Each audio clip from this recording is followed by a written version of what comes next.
आपण पुढचा प्रश्न बघूया. आकृतीमध्ये कोण QPR बरोबर किती दिलाय 90 डिग्री दिलाय. रेख PM लंब रेख QR. तर PM आणि QR कशा आहेत एकमेकांना लंब आहेत आणि PM काय QR वर लंब आहे आणि QMR ह्याचा अर्थ काय QM आणि R कसे आहेत एक रेषीय बिंदू आहेत ते एका रेषेमध्ये आहेत. PM बरोबर 10 QM बरोबर 8 तर QR काढायचं. तर आपल्याला काय काढायचं आहे QR काढायचं आहे. तर आकृती दिली त्यामध्ये QM दिलाय 8 PM किती दिलाय PM दिलाय 10 आणि आपल्याला QR काढायचा आहे. तर QR काढण्यासाठी आपल्याला पहिल्यांदा MR काढायला लागणार आहे. तर QPQR मध्ये QPR किती 90 डिग्री. जर दोन वेळा जर 90 डिग्री आलं किंवा 90 अंश जर आलं तर त्यावेळी तुम्ही काय वापरायचं भूमिती मध्याचं प्रमेय. हा 90 अंश आहे. त्याच्यानंतर ह्याच्या शिरोबिंदूतून पुढच्या बाजूवर जर लंब काढलेला असेल तर अशा वेळी काय वापरायचं भूमिती मध्याचं प्रमेय. त्रिकोण PQR मध्ये कोण QPR किती दिलाय 90 अंश आहे. PM लंब काय QR आहे म्हणून भूमिती मध्याच्या प्रमेयानुसार. तर भूमिती मध्याचं प्रमेय काय आहे तर PM चा वर्ग बरोबर. तर PM चा काय करायचं वर्ग. तर PM चा वर्ग कसा असणार आहे QM आणि MR च्या गुणाकारा एवढा असणार आहे. PM वर्ग बरोबर QM गुणिले MR. PM किती दिलाय त्यांनी 10 चा वर्ग बरोबर QM ची किंमत किती आहे बघा 8 आहे 8 गुणिले MR. 10 चा वर्ग किती 100 बरोबर 8 गुणिले MR. 8 इकडे काय गुणाकार आहे तिकडे गेल्यावर काय होणार भागाकार होणार म्हणजे 100 भागिले 8. तर 100 भागिले 8 करूया 100 भागिले 8 8 एके 8 उरला 2 0 8 दोन्ही 16 किती उरले 4 उरले 4 हे 8 पेक्षा लहान आहे म्हणून मी काय करणार दशांश चिन्ह देणार 1 शून्य देणार 8 पंचे 40. तर माझं उत्तर किती आलं MR किती आला 12.5. तर MR किती आला माझा 12.5. पण मला काय पाहिजे आहे QR पाहिजे आहे. QR म्हणजे काय QM अधिक MR. QM अधिक MR म्हणजे काय मी असं का लिहू शकतो QM अधिक MR बरोबर QR का तर QM आणि R कसे एका रेषेत आहेत ते तिन्ही बिंदू.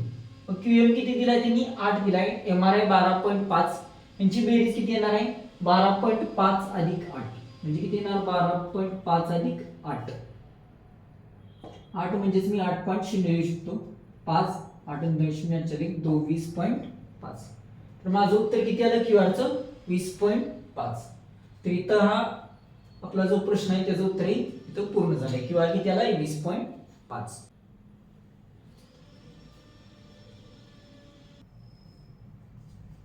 आता आपण पुढचा प्रश्न बघूया पायथागोरसचे प्रमेय या धड्यामधला. तर त्रिकोण ABC मध्ये AB बरोबर 9 सेमी BC बरोबर 40 सेमी AC बरोबर 41 सेमी. तर त्रिकोण ABC हा काटकोन त्रिकोण आहे की नाही हे सकारण लिहा. तर आपल्याला त्रिकोणाच्या तिन्ही बाजूंची मापं दिलेत त्यांनी आणि आपल्याला काय विचारले तो त्रिकोण काटकोन त्रिकोण आहे का नाही हे ओळखायला त्यांनी सांगितले. तर पहिल्यांदा मी AB बरोबर 9 सेमी घेतलं आणि AB चा काय केला मी वर्ग केला. तर 9 चा वर्ग किती येणार आहे 81 म्हणजे काय येणार AB वर्ग बरोबर 81. किती येणार AB वर्ग बरोबर 81. पुढे BC ची किंमत किती 40 आहे. तर BC वर्ग म्हणजे किती येणार आहे 40 चा वर्ग किती आला 1600. पुढे AC ची किंमत किती दिली त्यांनी 41 आहे. 41 चा वर्ग AC चा वर्ग किती आला 1681. आता AB चा वर्ग BC चा वर्ग आणि AC चा वर्ग. तर AC चा वर्ग बरोबर AB चा वर्ग अधिक BC चा वर्ग म्हणजेच काय तर 1681 म्हणजे काय 1600 अधिक 81 म्हणजे काय तर ना 1681 म्हणजे काय AC चा वर्ग म्हणजे AC काय झाला तर AC हा कर्ण झाला म्हणून राहिलेल्या दोन बाजूंची बेरीज ही कर्णा एवढी असते कर्णाच्या वर्गा एवढी असते. हे पायथागोरसचा आपल्याला प्रमेय म्हणते. तर पायथागोरसच्या प्रमेयाच्या व्यत्यासानुसार व्यत्यास म्हणजे काय तर AC वर्ग बरोबर AB वर्ग अधिक BC वर्ग जर असेल तर AC काय झाला AC हा कर्ण झाला म्हणजे हा काय झाला व्यत्यास. आणि कर्ण झाला म्हणजेच काय कर्ण ही 90 अंश समोरची बाजू असते म्हणजेच काय पायथागोरसच्या प्रमेयाच्या व्यत्यासानुसार. पायथागोरसचं प्रमेय दिलं असलं आणि तुम्ही जर AC वर्ग बरोबर AB वर्ग अधिक BC वर्ग वापरलं तर ते काय झालं पायथागोरसचं प्रमेय 90 अंश दिला असताना तुम्ही जर हे वापरलं तर ते झालं पायथागोरसचं प्रमेय. आणि तुम्हाला AC वर्ग बरोबर AB वर्ग अधिक BC वर्ग आलेलं आहे उत्तर. आणि त्यावरून जर तुम्हाला काटकोन त्रिकोण दाखवायचा असेल तर तो काय झाला पायथागोरस प्रमेयाचा व्यत्यास झाला. म्हणजे काटकोन त्रिकोणावरून AC वर्ग अधिक AB वर्ग वर जर तुम्ही केला तर ते काय झालं प्रमेय. आणि AC वर्ग AB वर्ग अधिक BC वर्ग वरून जर तुम्ही काटकोन त्रिकोण दाखवायला लागला किंवा दाखवायचं असेल तर ते काय झालं पायथागोरस प्रमेयाचं व्यत्यास. आता बघा, म्हणून पायथागोरसच्या प्रमेयाच्या व्यत्यासानुसार त्रिकोण ABC हा काटकोन त्रिकोण आहे. किंवा आपण असं म्हणू शकतो पायथागोरस प्रमेयाच्या व्यत्यासानुसार कोन ABC बरोबर काय येणार आहे आपला. आता हा एक त्रिकोण आहे, काढूया. आता AC आपला काय झाला कर्ण आला आणि राहिलेली बाजू कोणती B. तर AB चा वर्ग अधिक BC चा वर्ग म्हणजे काय झाला कोन B काय झाला 90 अंश झाला. कोन ABC बरोबर काय झाला आपला 90 अंश. का तर कर्णाचा वर्ग बरोबर राहिलेल्या दोन बाजूंच्या वर्गांची बेरीज आहे. कोन ABC 90 अंश आला याचा अर्थ काय त्रिकोण ABC काय झाला काटकोन त्रिकोण झाला. इथं आपला प्रश्न पूर्ण झाला.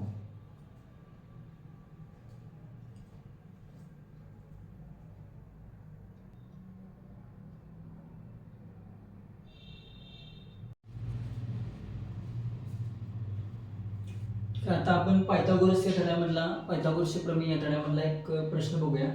तर प्रश्न काय बघा, एका आयताची लांबी किती 35 सेमी व रुंदी 12 सेमी आहे. तर त्या आयताच्या कर्णाची लांबी काढा. तर आपल्याला एक आयत दिलाय ज्याची लांबी किती 35 सेमी, लांबी 35 सेमी आणि रुंदी किती रुंदी 12 सेमी. तर त्या आयताच्या कर्णाची आपल्याला लांबी काढायची. तर हा आयत दिलाय, त्या आयताची लांबी किती 35 सेमी आणि रुंदी किती 12 सेमी. तर समजा चौकोन PQRS हा दिलेला आयत आहे. तर जो आयत त्यांनी सांगितलाय तो आयत काय मी म्हणणार PQRS. आता त्रिकोण PRS मध्ये हा जो त्रिकोण आहे PRS ह्यामध्ये कोन R किती येणार आहे 90 अंश. 90 अंश का आला तर आयताचा प्रत्येक कोन हा काटकोन असतो. आयताचा प्रत्येक कोन हा काटकोन असतो म्हणून PRS किती आला 90 अंश. तर 90 अंश या त्रिकोणामध्ये आहे म्हणून मी काय वापरू शकतो पायथागोरसचा प्रमेय. पायथागोरसच्या प्रमेयानुसार काय येणार आहे कर्णाचा वर्ग म्हणजेच काय PS चा वर्ग बरोबर PR चा वर्ग एक बाजू त्याचा वर्ग PR चा वर्ग अधिक RS चा वर्ग दुसऱ्या बाजूचा वर्ग. तर PR ची किंमत किती तर रुंदी किती 12 सेमी आणि PR काय आहे आयताची रुंदी म्हणजे काय 12 चा वर्ग अधिक RS किती RS म्हणजे काय लांबी किती 35 चा वर्ग 12 चा वर्ग आला 144 आणि 35 चा वर्ग आला 1225. तर यांची बेरीज किती येणार आहे 144 आणि 1225 यांची बेरीज झाली 1369. पण ही कशाची किंमत आली तर PS चा वर्गची किंमत आपल्याला किती मिळाली 1369. तर 1369 चं वर्गमूळ किती तर 37 आहे. 1369 चं वर्गमूळ 37 आहे म्हणजे घेणार मी PS चा वर्ग बरोबर 37 चा वर्ग. आता दोन्ही बाजूला आपण वर्गमूळ घेऊया म्हणजे काय ना PS बरोबर 37 म्हणजे काय आपल्याला PS ची किंमत किती मिळाली 37 मिळाली. तर PS म्हणजे काय तर आयताचा कर्ण आहे म्हणजे काय आयताच्या कर्णाची लांबी किती आली 37 सेमी. तर इथे आपलं गणित पूर्ण झाले.